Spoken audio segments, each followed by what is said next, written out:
Hey everyone, this is JesterMan7 with the second video, the Intro to K-Theory Forest.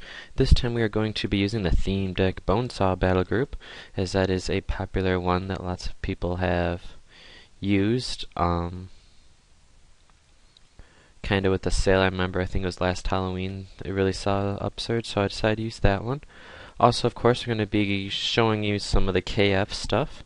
Like before, this level is somewhat scripted, as you will always have the wild elf in this font right away under their control. They're a little smarter this time though. Put the pride banner there.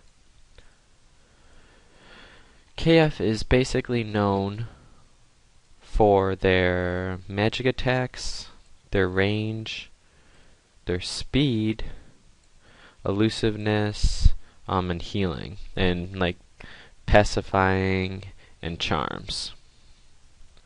So basically, if you're going to go up against someone of K-Ther, if you can, you want to use magic resistance type stuff. For example, in Forsaken Waste, there's the one pendant, which grants you like magic resistance 3, I believe it is. So those are the type of things that you want to have on your side.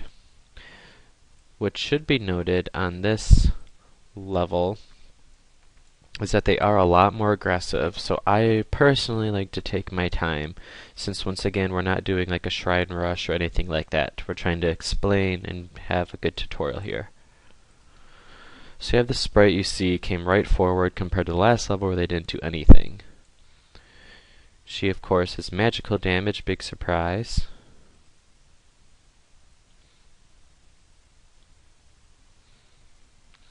Which we don't have anything to directly counter that right now.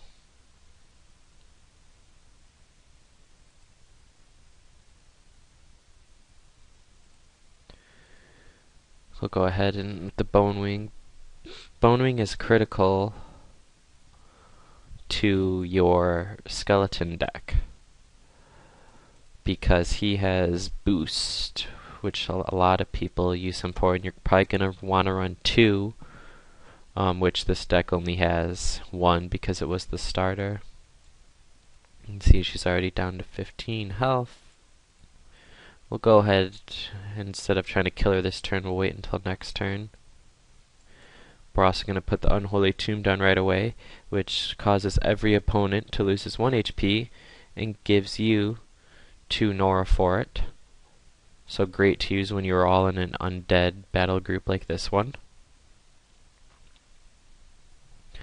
You'll notice what they've also summoned so far is the Elven Archer, who has a lot of speed. Base 7 has the extra from the shrine, remember that. And she can attack from far away, of course, so watch out. The Mage is also magic, and then the Elven Mage is also magic.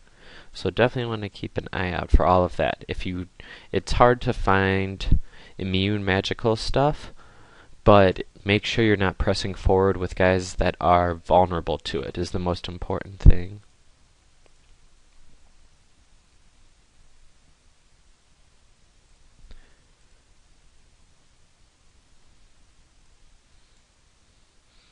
Go ahead and destroy that.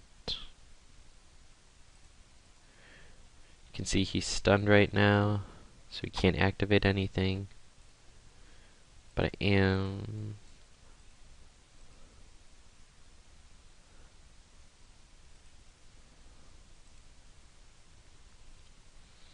move him there.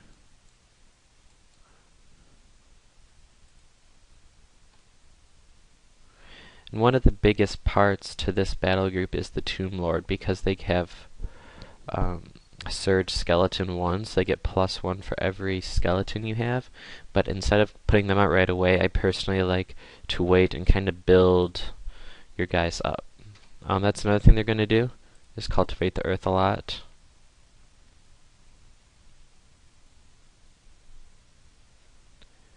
Try and get the vegetation out there.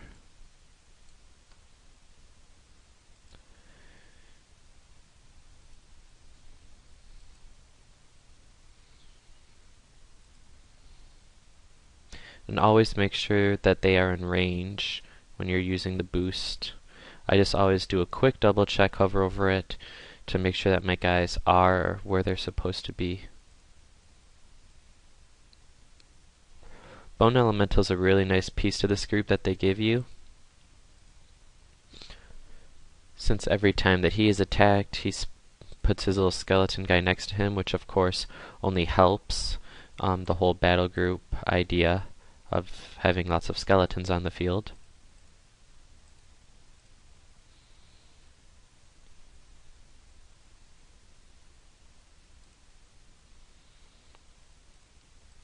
Get the Nora and then engage.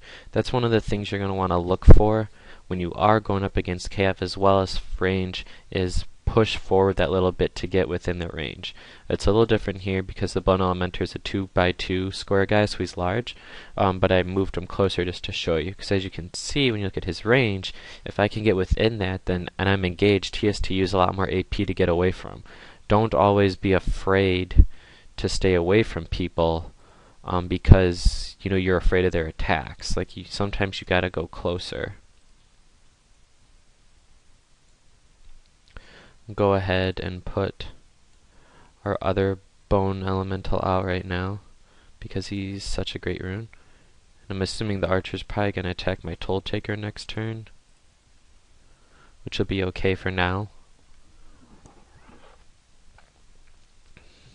There you see they're doing more terrain and helps them generate Nora. So what you want to do, also keep in mind, is not to do terrain heavy battle group of your own. And what I mean by that is, for example, later on I'm going to do a sand battle group, but I wasn't going to do it on this level because of how much terrain changes they use. Using Shattered Tundra, for example, would be another thing to try and avoid if you can, because of all the terrain changes. Because with the new terrain changes, if you go ahead and cast your sand, they're going to put the vegetation over you, and then it's going to take that away, so basically hurting you.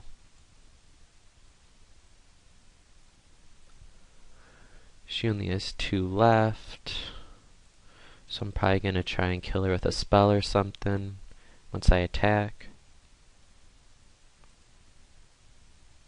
because I don't want them to sit around.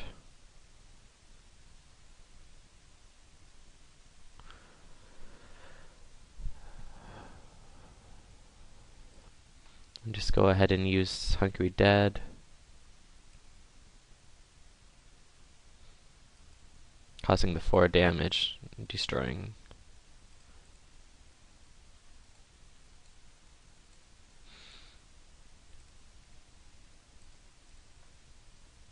The nice thing about the Bone Wing to keep in mind also is that it has Shatter, because as I talked about last time, the opponent might very well try and negatively affect you with the equipment instead of making their guys better, which kind of stinks the first time it happens to you, of course, so it's one of those things you gotta learn the hard way.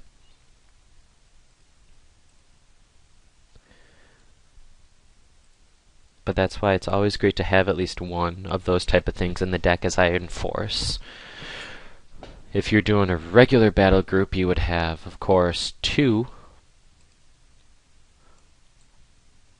because you really need 2 Bone Wings to kind of spread out that boost range.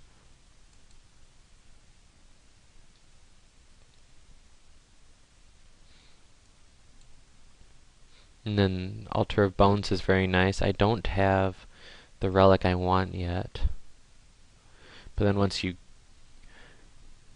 get it, it makes the Altar of Bones a lot easier to use.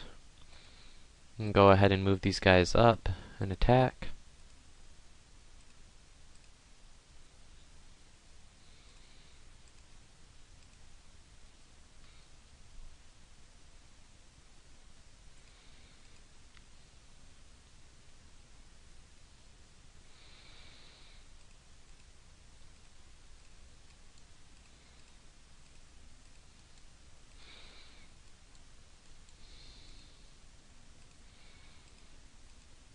We'll let him attack twice.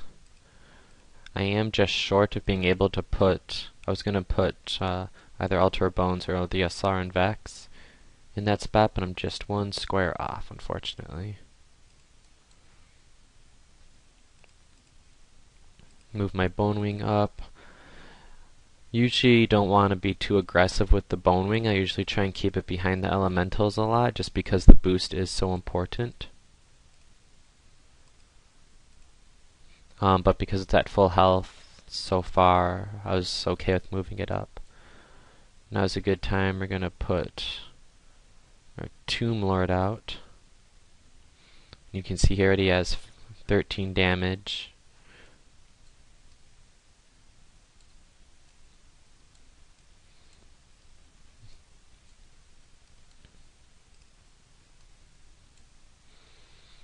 And we'll go ahead and use mobilization, one of them right now, as I used last time as well. It gives you 4. So I can push forward this way.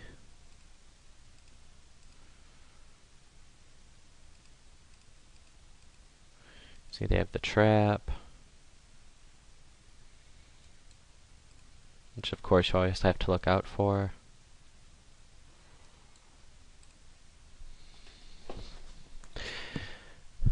Now the reason I hesitate with mobilization is because of the ease of this level, but if it was a ranked play, I always try and get within their Norafont to contest it right away. You can see here I have the lesser Bone Maulers because he is attacking my Bone Elemental, but it also gives me more health, or more damage, excuse me, so you can't lose there. And they're also nice because you can use Deflect on them if you want to kind of save damage on him.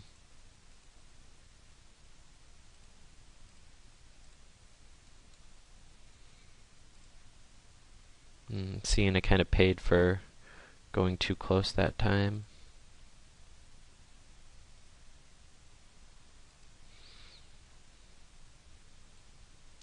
Throw the Cursed Blade on to demonstrate that, which I should have done last turn.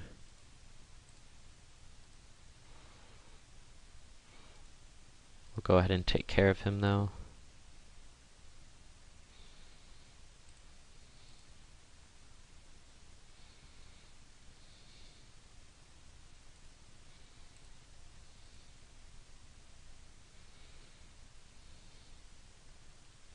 And there's the Thorn Trap, which was going to happen one way or another eventually. Starting to move the Tomb Lord up to attack their shrine.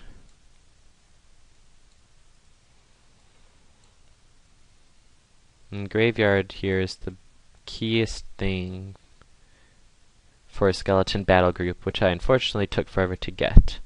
Because if you can run two graveyards, you can put 2 different skeletons every turn, which obviously increases your Tomb Lords. So you can see how obviously that is a good thing going forward. We'll go ahead and throw out our Vex as well, just to give everyone a little 5 health bonus.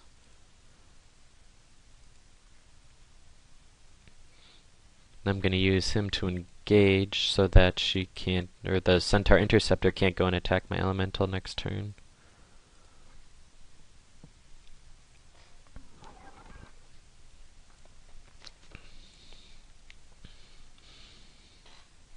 And you can see as the more when he attacked Wild Elf again, it just spawned another Mauler guy. They destroyed it, but we're okay with that. I'm going to destroy their Pride here.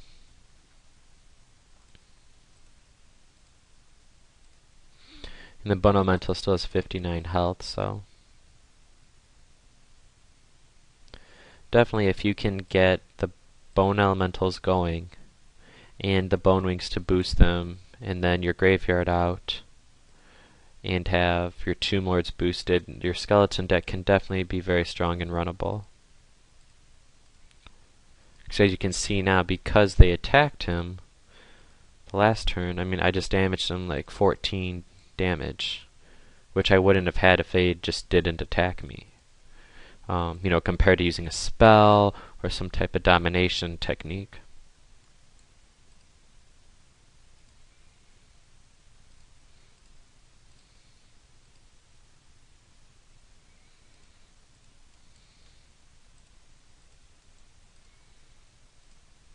And we destroyed all their guys. So that's it.